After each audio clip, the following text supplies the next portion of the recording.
Hello friends, welcome to my YouTube channel English सीजी। Dear friends, हम लोग tense के बारे में पढ़ रहे थे और हम लोग कल देखे थे प्रेजेंट इंडेफिनिट टेंस। शुरुआत हम लोग टेंस से किए थे, जिसमें प्रेजेंट इंडेफिनिट टेंस हम लोग देखे थे। आशा करता हूं कि आप लोग प्रेजेंट इंडेफिनिट टेंस के बहुत सारे वाक्य पर आप लोग प्रैक्टिस किए होंगे और अकॉर्डिंग टू स्ट्रक्चर आप लोग को बनाने में काफ़ी सुविधा हुई होगी। उसके बाद भी यदि आपको प्रेजेंट इंडेफिनिट टेंस से यदि कोई प्रॉब्लम्स आती है तो कमेंट बॉक्स में ज़रूर कमेंट करें। आपको क्या प्रॉब्लम है उसे दूर करने का हम हर संभव प्रयास करेंगे। डियर फ्रेंड्स, आज हम लोग प्रेजेंट कंटिन्यूअस टेंस के बारे में स्टडी करेंगे कि प्रेजेंट कंटिन्यूअस टेंस का यदि कोई वाक्य है तो उसे हम कैसे हिंदी से इंग्लिश में ट्रांसलेट करेंगे, कैसे एक फॉर्मेट बनाकर उसे हम इंग्लिश में एक रूप देकर उसे हम बोलने में भी मदद ले सकते हैं। ओके, तो now come to the point, present continuous tense. Dear friends, जैसे हम लोग प्रेजेंट इंडेफिनिट टेंस के बारे में पढ़े कि सबसे पहले हमें वाक्य को पहचानना है, उसको आइडेंटिफाई करना है कि वो कौन सा टेंस है। तो आइडेंटिफाई कैसे करेंगे? तो कोई भी वाक्य दिया हो रहा है तो उसको हम लोग वर्ब को देखेंगे, क्रिया को देखेंगे कि यदि क्रिया के अंत में रहा हूँ, रही है, रहे हैं इत्यादि लगा रहे तो उसे हम समझेंगे कि प्रेजेंट कंटिन्यूअस टेंस का वाक्य है। कंटिन्यूअस मतलब कंटिन्यू, लगातार इसमें काम होता रहेगा, यानी कोई भी काम कंप्लीट नहीं रहेगा, वो इनकम्प्लीट रहेगा, यानी इसलिए इसे कंटिन्यूअस नाम दिया गया कि कोई भी काम लगातार जारी रहेगा। जैसे मैं किताब पढ़ रहा हूँ, यानी किताब पढ़ने का काम क्या है? जारी है, अभी ख़त्म नहीं हुआ बल्कि पढ़ने का काम चल रहा है। तो पढ़ना क्या एक वर्ब है, क्योंकि पिछले क्लास में भी हम लोग देखे थे कि बेसिकली वर्ब को यदि हमें आइडेंटिफाई करना हो तो कैसे करेंगे कि यदि कोई वर्ड है उसके अंत में यदि ना, ने, नी लगा हुआ रहे तो उसे हम लोग वर्ब समझेंगे। जैसे पढ़ना, लिखना, गाना, रोना, बैठना, सोना, ये सब क्या है? ये सब सारे वर्ब्स हैं, क्रिया है। तो हमें आइडेंटिफाई कैसे करना है कि क्रिया के अंत में यदि रहा हूँ, रही है, रहे हैं लगा रहे तो उसे हम प्रेजेंट कंटिन्यूअस टेंस का वाक्य समझते हैं। ओके, जैसे मैं किताब पढ़ रहा हूँ तो यहाँ पर पढ़ना क्या है? वर्ब है। वह गाना गा रहे हैं, गाना क्या है? वर्ब है। तुम पत्र लिख रहे हो तो लिखना क्या है? वर्ब है। तो ये सब जितने वर्ब है उसके अंत में रहा हूँ, रही है, रहे हैं लगा है, तो इसका मतलब क्या हुआ कि जितने सारे ये सब सेंटेंस हैं, वाक्य हैं, वो किस टेंस का वाक्य है? तो ये प्रेजेंट कंटिन्यूअस टेंस का वाक्य है। क्यों है? क्योंकि इसके वर्ब में रहा हूँ, रहे हैं लगा हुआ है। ओके, तो सबसे पहला काम जो है वो हम लोग कर लिए कि हमें इसको आइडेंटिफाई करना था, तो हम आइडेंटिफाई करने का काम कर लिए। अब इसको हमको बनाने के लिए है कि हम इसे हिंदी से इंग्लिश में ट्रांसलेट कैसे करेंगे। तो बस प्रेजेंट इंडेफिनिट की तरह भी इसे बनाने के लिए कुछ रूल्स है, स्ट्रक्चर है, या कह सकते हैं फॉर्मूला है, जिसे आपको माइंड में रखना है। तो इसका फॉर्मूला क्या है, इसका स्ट्रक्चर क्या है? सब्जेक्ट प्लस हेल्पिंग वर्ब या ऑक्सिलरी वर्ब भी बोल सकते हैं आप। जैसे इज, एम, आर, इसका हेल्पिंग वर्ब है। प्रेजेंट कंटिन्यूअस टेंस का हेल्पिंग वर्ब क्या होता है? तो एम इज आर होता है, plus verb plus ING plus object plus other thing. Dear friends, अब क्वेश्चन यहाँ पर ये उठता है कि यदि helping verb is, am, are है तो हम किसके साथ इज लगाएंगे, किसके साथ एम लगाएंगे और किसके साथ आर लगाएंगे? तो इज जो है यदि हमारा सब्जेक्ट ही रहे, सी रहे, इट रहे, नेम रहे या फिर सिंगुलर सब्जेक्ट रहे तो हम लोग ऐसे सब्जेक्ट के साथ इज हेल्पिंग वर्ब का यूज करेंगे और आई के साथ एम का यूज करेंगे, एम। और आर किसके साथ होगा? तो यू, वी, दे या प्लुरल सब्जेक्ट रहे तो उसके साथ आर का यूज करते हैं। ओके, तो हम लोग बेसिकली इस स्ट्रक्चर को माइंड में रखना है कि subject plus helping verb am is are plus verb plus ING plus object plus other thing. Okay, तो अब हम लोग इसको ट्रांसलेट करते हैं। मैं किताब पढ़ रहा हूँ तो सबसे पहले कहता है सब्जेक्ट, तो इसमें सब्जेक्ट क्या है? सब्जेक्ट मीन्स कर्ता, यानी किताब पढ़ने का काम कौन कर रहा है? मैं। तो मैं यहाँ पर क्या हो गया? सब्जेक्ट हो गया, कर्ता हो गया। तो सब्जेक्ट के जगह पर हमने लिख दिया आई। उसके बाद हेल्पिंग वर्ब क्या लगेगा, तो हम लोग अभी पढ़े कि आई के साथ एम लगता है, तो आई के साथ एम हो गया। उसके बाद वर्ब, वर्ब क्या है, पढ़ना, तो रीड मीन्स पढ़ना, उसके उसमें आई एन जी लग गया तो ये हो गया रीडिंग। और उसके बाद क्या पढ़ता है, ऑब्जेक्ट क्या है, तो किताब पढ़ता है, तो पढ़ने, तो किताब क्या हो गया, ऑब्जेक्ट हो गया, तो ये बुक। अब आप बोलिएगा कि बुक के पहले आप ए क्यों लगा दिए, तो डियर फ्रेंड्स क्योंकि हम लोग एक बार में एक ही बुक पढ़ते हैं, इसलिए बुक के पहले ए लगा, यानी मैं किताब पढ़ रहा हूँ, I am reading a book. Okay, next, वह गाना गा रही है, दैट मीन्स ये जो वह है वो किसी लड़की के लिए यूज हुआ है, तो लड़की के लिए वह का मीनिंग क्या होता है, सी। तो अभी पढ़े ना कि सी, ही रहे, सी रहे, इट रहे, नेम रहे, या फिर कोई सिंगुलर सब्जेक्ट रहे, तो हम लोग थर्ड पर्सन का सिंगुलर सब्जेक्ट रहेगा या सिंगुलर नंबर रहेगा, तो उसके साथ इज हेल्पिंग वर्ब का यूज होगा।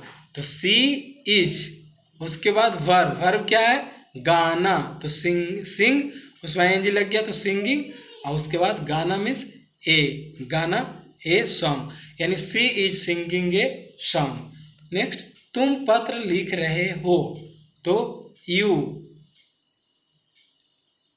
तुम का मीनिंग क्या होता है, यू, उसके बाद इसके साथ क्या लगेगा, आर, क्योंकि यू बी दे या कोई प्लुरल सब्जेक्ट रहे तो उसके साथ वर्ब, उस सब्जेक्ट के साथ हेल्पिंग वर्ब आर आता है, तो यू आर।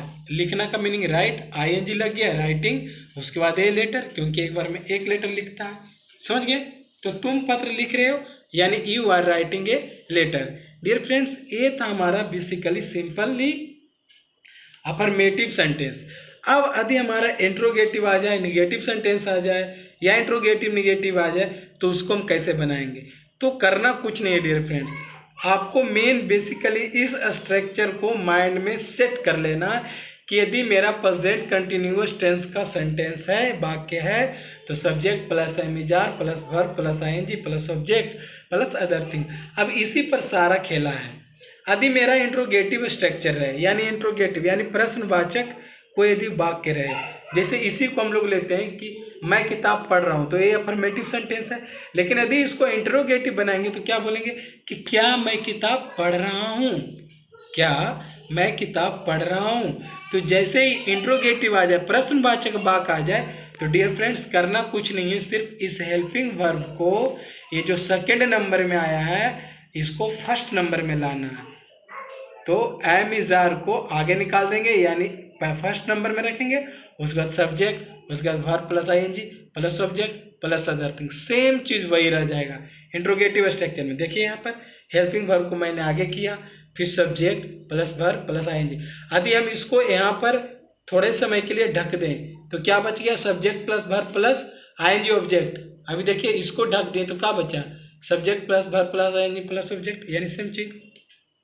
अब उसी प्रकार से यदि कोई मेरा निगेटिव स्ट्रक्चर है, जैसे मैं किताब नहीं पढ़ रहा हूँ, तो यदि निगेटिव सेंटेंस आ जाए तो उसमें क्या करना है, तो उसमें भी सेम चीज़ यही रखना है, सिर्फ इस हेल्पिंग वर्ब को जहाँ हम बाहर निकाल रहे थे इसको यहीं पर रहने देंगे निगेटिव सेंटेंस में, सिर्फ इसके साथ नॉट लगा देंगे। जैसे subject plus is am are plus not, यहाँ पर क्या किए, प्लस नॉट प्लस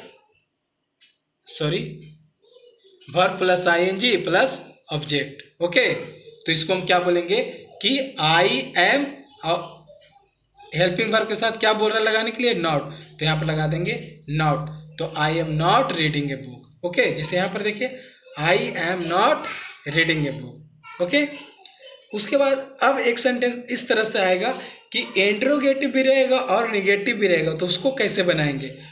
तो डियर फ्रेंड्स डरना नहीं है, जैसे इंट्रोगेटिव आ गया तो सबसे पहला रूल्स, हेल्पिंग वर्ब को फर्स्ट नंबर में रखेंगे यानी आगे निकाल देंगे। उसके बाद सब्जेक्ट, जैसे इसमें रखे थे सब्जेक्ट, अब सब्जेक्ट के जस्ट बाद नॉट लगा देना है, क्योंकि हेल्पिंग वर्ब के जस्ट बाद नॉट लगता था, तो हेल्पिंग वर्ब तो आगे आ गया और ये यहीं रह गया, तो इसका स्थान तो यहीं रह गया। तो हेल्पिंग वर्ब को आगे किए plus subject plus not plus verb plus ING plus object और साइन ऑफ इंट्रोगेशन लग जाएगा। ओके, जैसे देखिए एम आई, यहाँ पर क्या था, I am not reading a book, अरे यहाँ पर था am I reading a book, क्योंकि इंट्रोगेटिव था, निगेटिव था। अब चूंकि इंट्रोगेटिव निगेटिव दोनों है तो इंट्रोगेटिव पर आ गया, दैट मीन्स अब हेल्पिंग वर्ब को आगे निकाल दिए, फिर सब्जेक्ट रखें, फिर नॉट रखें, फिर वर्ब प्लस आईएनजी, फिर ऑब्जेक्ट, यानी am I not reading a book, क्या मैं किताब नहीं पढ़ रहा हूँ। तो अभी यहाँ पर हम लोग देखें इंट्रोगेटिव स्ट्रक्चर, निगेटिव स्ट्रक्चर और इंट्रोगेटिव प्लस निगेटिव स्ट्रक्चर इस प्रकार से होगा। डियर फ्रेंड्स, इसके अलावे एक जो वर्ड्स, एक और जो सेंटेंस आता है वो होता है WH क्वेश्चन। अब WH क्वेश्चन का मतलब क्या होता है, तो हम लोग प्रेजेंट इंडेफिनिट टेंस में भी देखे थे कि WH क्वेश्चन वैसे वर्ड्स को हम WH क्वेश्चन बोलेंगे जो जनरली WH से शुरू होता है, जैसे व्हाट, विच, हु, हुम, हाउ, etc। तो यहाँ पर देखिए कुछ नहीं, जिस प्रकार से हम लोग इंट्रोगेटिव को माइंड में रखे थे कि इंट्रोगेटिव आ गया दैट मीन्स हेल्पिंग वर्ब होगा जो बाहर आ जाएगा, यानी पहले नंबर पर आ जाएगा। और यदि WH क्वेश्चन आ गया तो WH क्वेश्चन पहले नंबर पर आ जाएगा, उसके बाद हेल्पिंग वर्ब, उसके बाद subject plus not plus other thing. यानी यहाँ पर से यदि देखा जाए तो इसको थोड़ा समय के लिए ढक लिया जाए तो am is are plus subject plus not plus verb plus ING plus object, same चीज है, सिर्फ यदि WH क्वेश्चन आ गया तो उस WH क्वेश्चन को हमें सबसे आगे लिख देना है। ओके, तो यहाँ पर जैसे एक सेंटेंस हम बनाते हैं कि मैं क्यों इंग्लिश नहीं सीख रहा हूँ, तो मैं क्यों, तो क्यों क्यों वाई, तो WH क्वेश्चन है क्योंकि WH से शुरू हुआ है, देखिए तो वाई। उसके बाद मैं क्यों, मैं मीन्स आई, तो आई का क्या होता है, एक साथ एम लगता है, तो why am I not learning English, मैं इंग्लिश क्यों नहीं सीख रहा हूँ। ओके, तो डियर फ्रेंड्स, इस तरह से हम लोग देखें कि प्रेजेंट कंटिन्यूअस टेंस भी बिल्कुल प्रेजेंट इंडेफिनिट की तरह है, या कहिए उससे भी और इजी है, क्योंकि इसमें जो हम लोग देखें कि पहले हम लोग आइडेंटिफाई किए उसे कि किस टेंस का वाक है, उसके बाद हम लोग उसका स्ट्रक्चर देखें कि किस प्रकार से बनेगा।